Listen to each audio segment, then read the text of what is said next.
Sustrayendo H. En este video vamos a aprender a hacer los registros simultáneamente en el balance general y el estado de resultados. Así que vamos a partir de el balance general que hemos desarrollado en el año 0 cuando creamos la empresa. Así que si no has visto cómo desarrollamos este balance inicial, pues tienes que ver el video para que observes cómo vamos armando los estados financieros paso a paso. Y si necesitas ayuda personalizada en esta área, contáctanos, nosotros podemos ayudarte. Así que partimos del balance inicial del año 0. Y en este primer año de operaciones, déjame escribirlo por aquí. Y quiero que te fijes que el balance del año 0 es el mismo que el balance del año 1.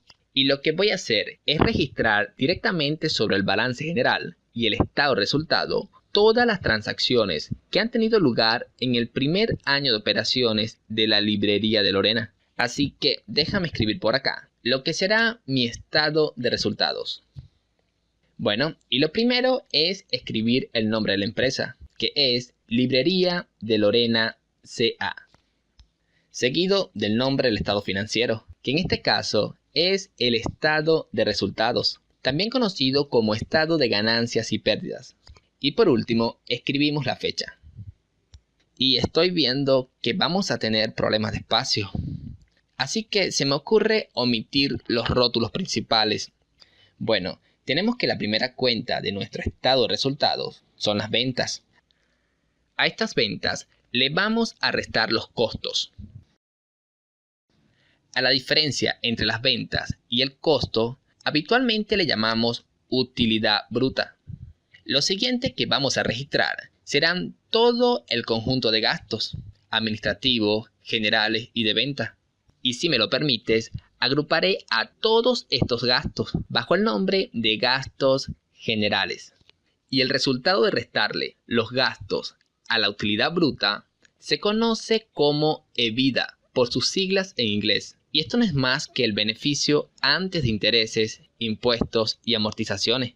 Ahora tenemos la amortización. Y ahora podemos calcular otro nuevo resultado, que es el resultado de acción.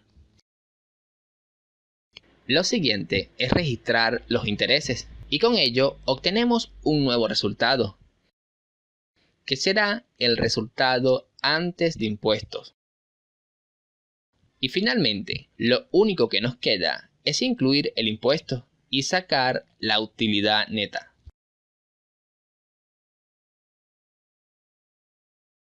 Ahora, con todo esto claro, vamos con nuestra primera operación.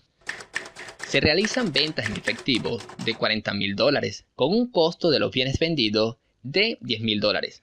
Sabemos que las ventas de estos clientes que pagaron con efectivo fue de $40,000. Y también sabemos que el costo total de esos libros que se vendieron fue de $10,000. Y nos preguntamos, ¿cómo podemos registrar esta transacción?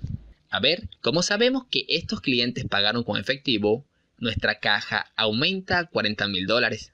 Así que este será nuestro nuevo recurso, que es caja, por un valor de $40,000. Y bueno, son unas ventas. Así que a cambio de este dinero, tenemos que desprendernos de unos libros, es decir, dar una cantidad de inventario. Por lo tanto, registramos una salida de inventario por valor de $10,000. Ahora tenemos en nuestra cuenta caja $67,000 más $40,000 va a ser igual a $107,000. Y $60,000 menos $10,000 va a ser igual a $50,000. Así que déjame escribirlo por acá. $107,000 en caja y $50,000 en inventario. Ahora quiero que fijes tu atención en el lado izquierdo de nuestro balance. Y de este lado tenemos que la suma del pasivo más el patrimonio es igual a $180,000. Y claramente este balance no está balanceado, ya que hemos aumentado $30,000 en el lado izquierdo, pero no ha habido ninguna bonificación en el lado derecho. Así que para equilibrar este balance, tenemos que esta operación va a afectar a nuestro estado de resultado. Y nuestro estado de resultado va a afectar a la parte derecha de nuestro balance general. Y de hecho, esta operación tiene dos partes. Por un lado, el ingreso y por otro, un egreso. Tenemos que las ventas, es decir, los ingresos de la librería, fueron de $40,000. Y el segundo paso es registrar el egreso, es decir, el costo de los libros que salieron de nuestro inventario, por un valor de $10,000. Bueno, ahora vamos a calcular la utilidad bruta, restando las ventas de los costos de ventas, que es $30,000. Y como hasta ahora no tenemos gastos que restar, el beneficio antes de intereses, impuestos y amortizaciones será igual a $30,000. El resultado de explotación será $30,000, porque no tenemos registros de amortización todavía. Tampoco tenemos registros de intereses, por lo tanto, el resultado antes de impuesto es $30,000. Y por ende, la utilidad neta también serán $30,000, porque como puedes ver, tampoco tenemos registros de impuestos. Bueno, por ahora. Y ojo, esto es muy importante. Tenemos que la utilidad neta de nuestro estado de resultado va a afectar a la parte derecha de nuestro balance general, ya que esta cuenta, la cuenta de utilidad del ejercicio, debe ser igual al saldo de la cuenta de la utilidad neta.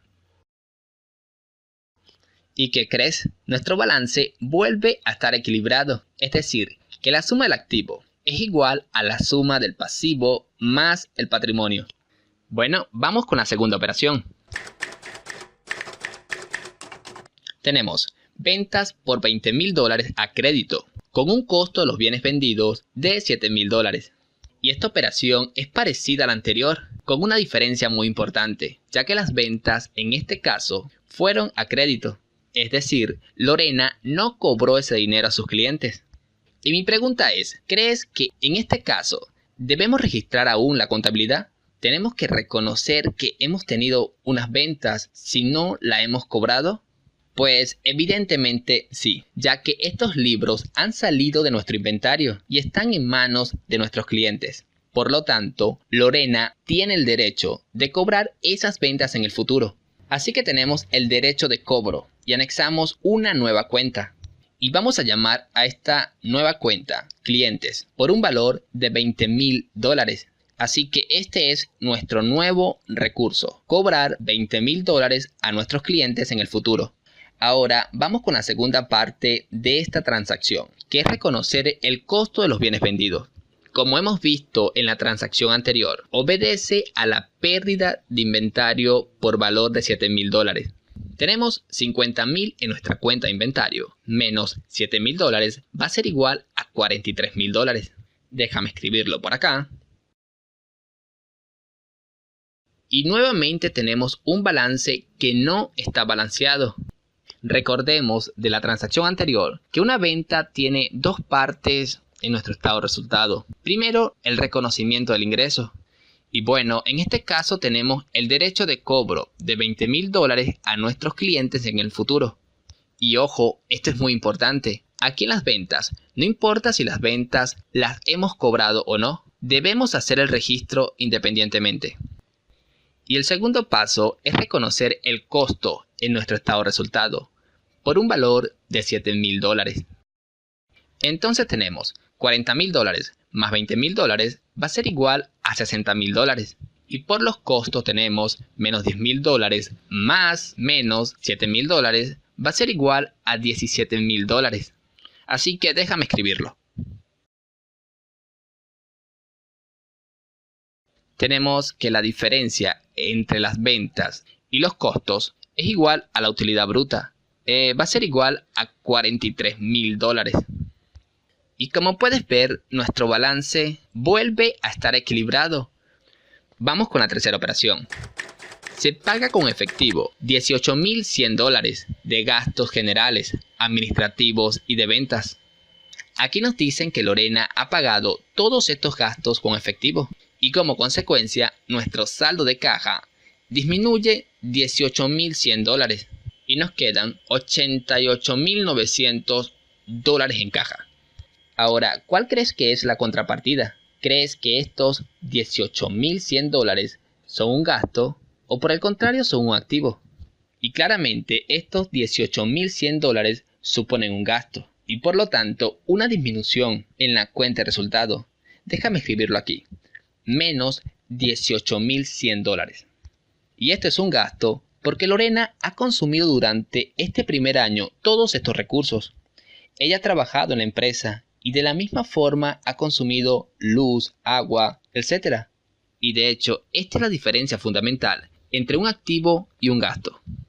A ver, déjame darte un poco de luz. Tenemos que un activo es aquel del cual la empresa espera obtener un beneficio o rendimiento económico en el futuro. Tiene un valor futuro. Mientras que un gasto se consume totalmente en el periodo que estemos considerando. Bueno, yo espero que esto haya quedado claro.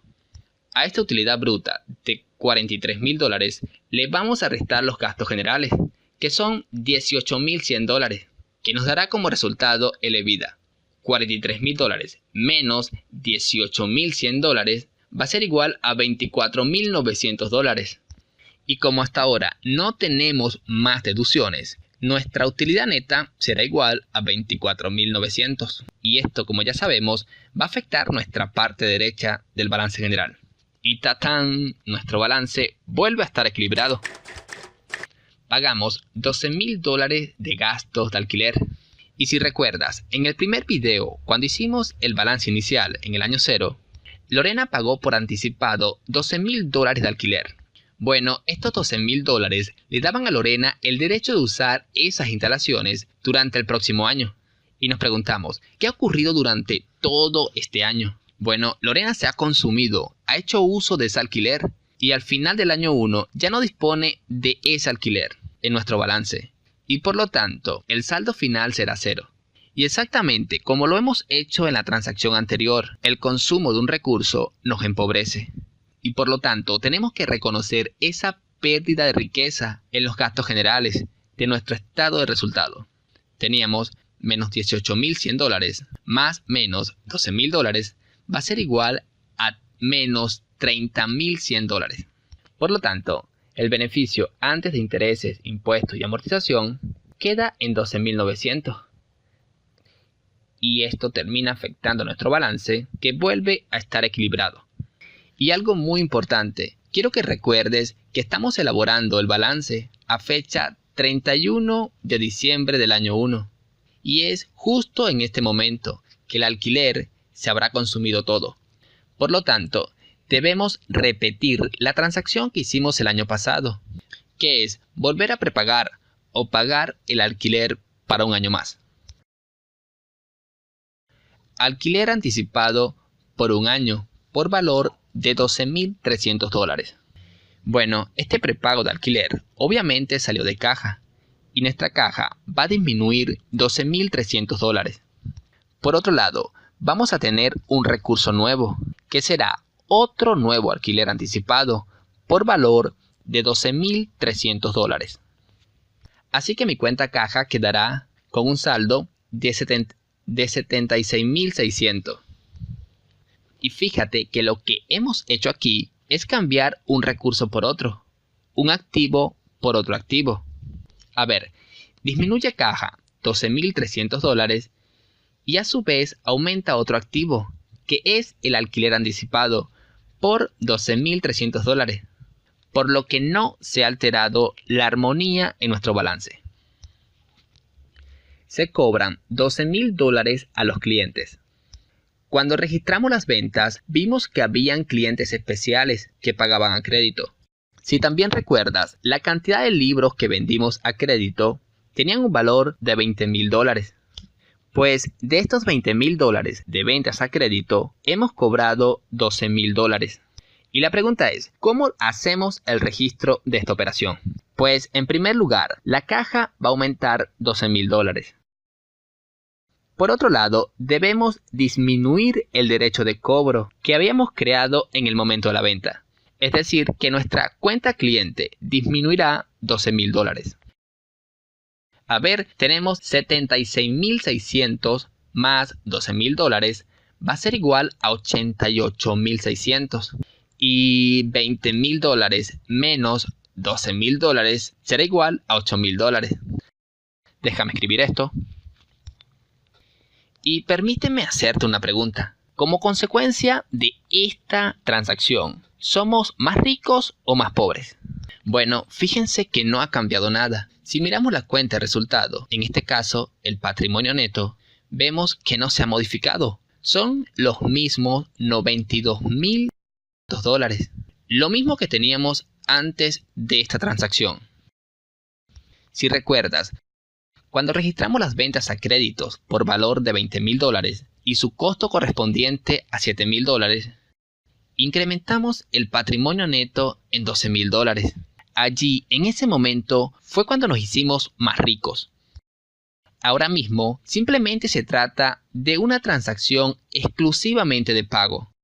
No reconocemos ningún ingreso, ningún gasto y por lo tanto, ningún incremento o decremento de la riqueza de los accionistas. Bueno, se paga $10.000 a proveedores de mobiliario. Si recuerdas, en el año 0, Lorena compró mobiliario por $35.000. De estos $35.000, si recuerda, solo pagó $25.000 y los restantes $10.000 los debemos al proveedor. Para registrar este pago a los proveedores de mobiliario, en primer lugar, vamos a disminuir la cuenta caja en $10.000. Y por otro lado, vamos a liquidar nuestra deuda con los proveedores. Nuestra cuenta caja va a quedar en $78.600 y la cuenta por pagar proveedores quedará en 0. Y como puedes ver, se mantiene la igualdad en el balance, porque hemos disminuido $10.000 de nuestros activos y también hemos disminuido los pasivos en la misma cantidad. Se paga $45.000 a los proveedores de libros. Si recuerdas, le debíamos a estos proveedores $60.000, de los cuales ahora vamos a registrar un pago de $45.000. Y nos preguntamos, ¿cómo registramos esta transacción? Una vez más, el pago de $45.000 supone una salida de caja.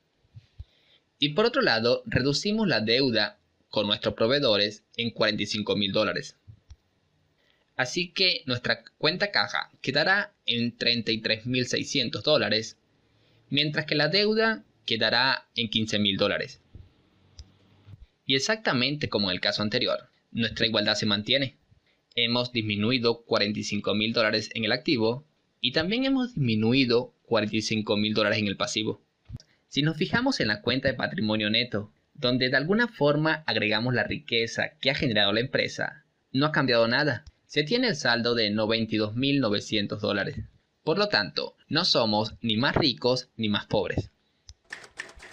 Ahora vamos con la amortización. ¿Y recuerdas cuándo Lorena adquirió mobiliario en el año 0 por un valor de $35.000? Yo te pregunto, ¿crees que este mobiliario durará para toda la vida? La respuesta es claramente no. De hecho, Lorena nos había dicho que esperaba que ese mobiliario durase unos 7 años. Y la razón por la cual un activo fijo tenga una vida limitada puede ser principalmente 3. Primero, obsolescencia. 2. Desgaste. Y el tercero, desde un punto de vista más estratégico, porque simplemente Lorena quiere cambiar ese activo al cabo de 5 años, por ejemplo, para dar muestra de calidad a sus clientes. Y sea cual sea la razón, debemos registrar esa pérdida de valor que los activos fijos suelen tener a lo largo del tiempo. Y bueno, la verdad, no todos los activos fijos se amortizan. En algunos casos muy específicos, la contabilidad considera que hay activos fijos con vida útil ilimitada, que por lo tanto no se amortizan, como por ejemplo el terreno. Bueno, con esto claro, vamos a calcular el gasto por amortización del mobiliario de la librería de Lorena. Vamos a basarnos en 3 aspectos principales. Primero, tenemos que definir la vida útil de ese activo. Lorena estima que la vida útil del mobiliario es 7 años. Por otro lado, debemos definir el valor residual, es decir, el valor que esperamos que tenga ese activo al finalizar su vida útil. Puede ser 0 o simplemente el valor al cual pensemos que podemos vender ese activo en un mercado de segunda mano. En este caso, Lorena estima que el valor residual es 0. Tercero, debemos escoger el método de amortización. En nuestro caso, usaremos el método lineal. Y con todo esto, ya podemos calcular la amortización anual. A ver, tenemos que la amortización anual va a ser igual al costo marginal menos el valor residual dividido entre la vida útil. Vamos a sustituir esto y esto nos da un gasto anual de $5.000. Y para reconocerlo en nuestro balance, creamos una cuenta con el nombre de amortización acumulada, con un saldo negativo de $5.000.